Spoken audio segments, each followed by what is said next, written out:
on here. Yeah, no worries.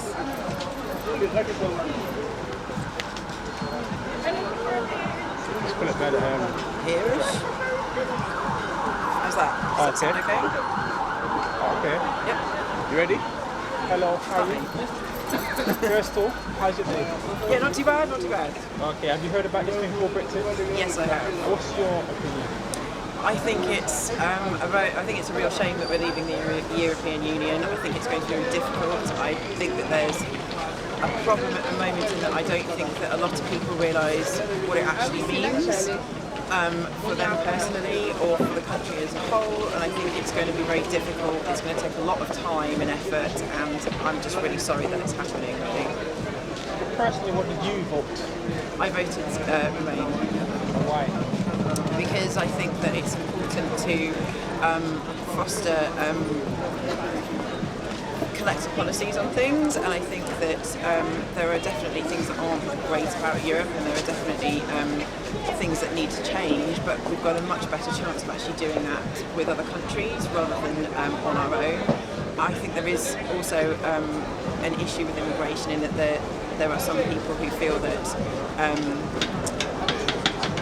immigrants coming into this country are making things harder for them, and I think that Brexit has nothing to do with that, and it's not going to help at all. And I think, it's just a shame that that issue is not being addressed. You know, that's something that the government needs to do something about. It's nothing to do with Brexit itself. So yeah, I voted Remain because I think it's important that we have free movement. It's important that we're part of that. What do you think will happen if they won? Would it have been better?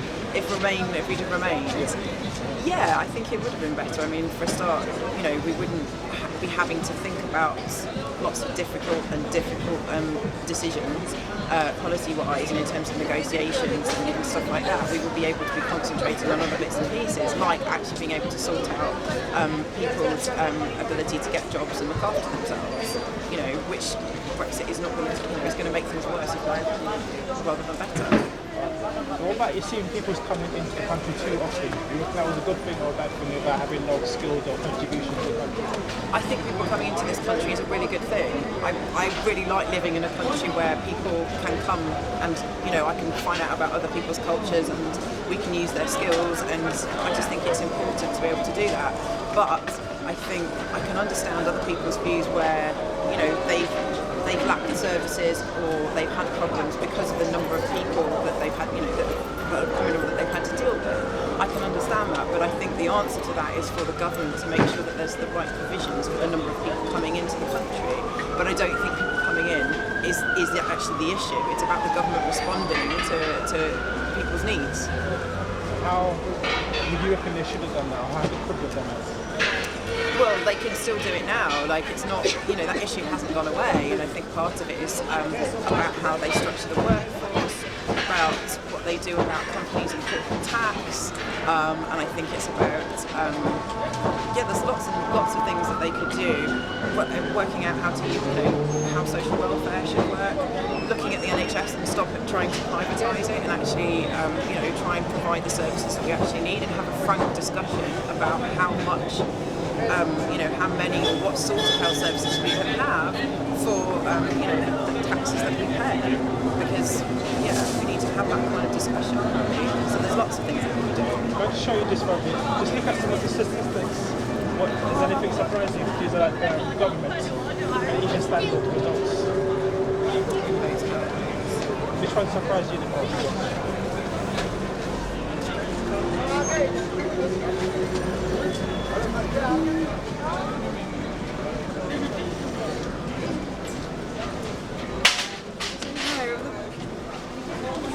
There's not an awful lot of, I don't know, there's nothing in there that I think is super surprising. So you think it was about even or balanced? Just read some of them out, because you've got different areas, which borough. They're broken down into boroughs. Okay, so in Barking and Dagenham.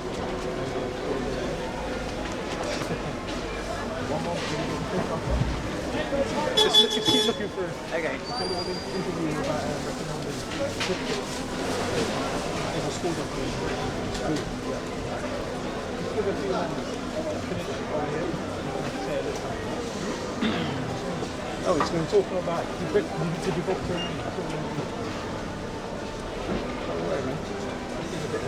Okay. Yeah, I don't know. So there's Barking and Dagenham, which voted in votes for what 27,750 and 46,000 out, which doesn't really surprise me because those are all the people that are having trouble getting all the services. Which one of those is your borough? Greenwich. What's the results for that? Out 52 in 65. So one of those, I was one of the 65,000.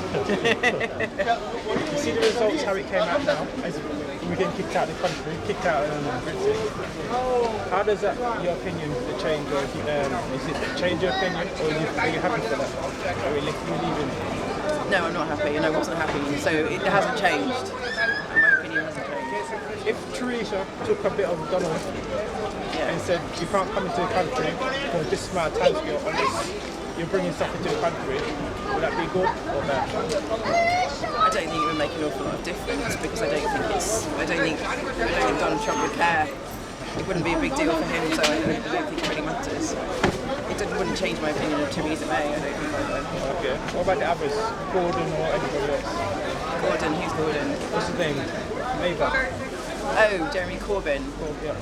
Well, I don't think he's providing very sensible opposition, and I'm not convinced that he'd be a very good Prime Minister, and I'm really quite disappointed in what he's done, so no, I don't. UKIP, anybody else? I think it's a very bleak political landscape at the moment. I definitely don't, there's not that many, there isn't anybody there who I think is a real leader and who's prepared to face up to the issues that have caused the Brexit vote to be a Brexit vote. So your first one is Theresa on the table. It's on the table right now. Labour. Yeah. No, Conservative. Do you reckon they're the best offer on the table for you to vote for? I don't think I could bring myself to vote for the Conservatives. I'm definitely not a Conservative voter. I think it would, if there was an election today, I'd have a very difficult choice.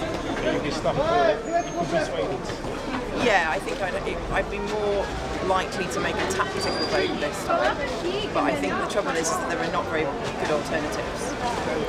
There's nothing exciting. There's no exciting politician who's dealing with any of the actual issues that have caused the vote. So yeah, I feel very apathetic. And what's some of those issues you said?